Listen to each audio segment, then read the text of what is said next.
अनार का छिलका। अनार का छिलका जिसे हम बेकार समझकर फेंक देते हैं, बड़े काम की चीज है। यूनानी हकीमों की दूरबीन निगाहों ने अपनी रिसर्च में उसके अंदर गैलिक एसिड की वजह से पुराने जख्मों को भरने के लिए मुफ्त की दवा समझते हुए अपने फार्माकोपिया में दाखिल किया हुआ है। ये तरिश फल मक़वी मादा है। आंतों के जख्म और वर्म उसके इस्तेमाल से बफज़िल खुदा दुरुस्त हो जाते हैं। उसके इस्तेमाल से केचुए, बड़े बड़े कीड़े जिसे अवाम मलक कहते हैं, मरकर बदन से खारिज हो जाते हैं।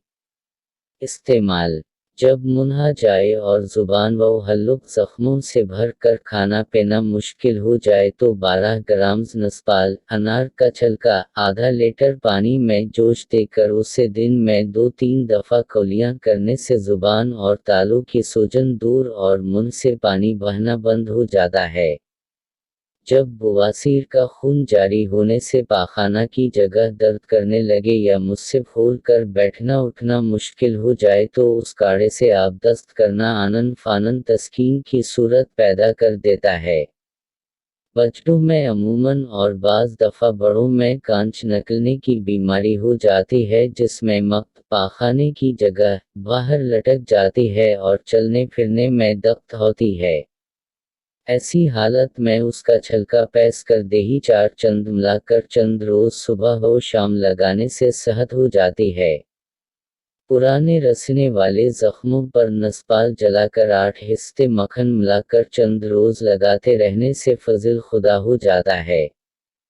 जब लंबे लंबे कीड़े पेट से निकलते हों और मरीज दिन बदन कमजोर होता जाए तो 25 से 50 ग्राम खट्टे अनार का छिलका और खुश्क शहतूत 750 मिलीलीटर पानी में 3-4 जोश देकर मिल छान कर उसका पानी 2 कप शाम को 5 बजे पिला दें और 2 कप सुबह नमाज से फारिग होने पर पिलाएं। उसके 2 घंटे बाद मरीज को 25 से 75 मिलीलीटर रोगन बीट इंजीर मशहूर किस्टराइल या 60 ग्राम किलोकंद में 250 मिलीग्राम सुकमूनिया पेस्ट कर मिलाकर सौंफ के अरक के साथ खिलाने से जिंदा और मर्दा मलक लंबे कीड़े खारिज हो जाते हैं। उस अमल के बाद 1 हफ्ता तक रोज़ाना सुबह व शाम कुश्ता फौलाद कुश्ता अबरक 250 मिलीग्राम सुबह दूध या लस्सी के साथ खिलाएं। खाने के दोनों वक्त जवाश जालेनोज 3 से 6 ग्राम तक खिलाएं और 8 दिन बाद दोबारा नस्पाल और शहतूत का जोशांदा पिलाएं। उस तरह 2-3 दफ़ा ये अमल करने से हमेशा के लिए कीड़ों से खलासी हो जाती है।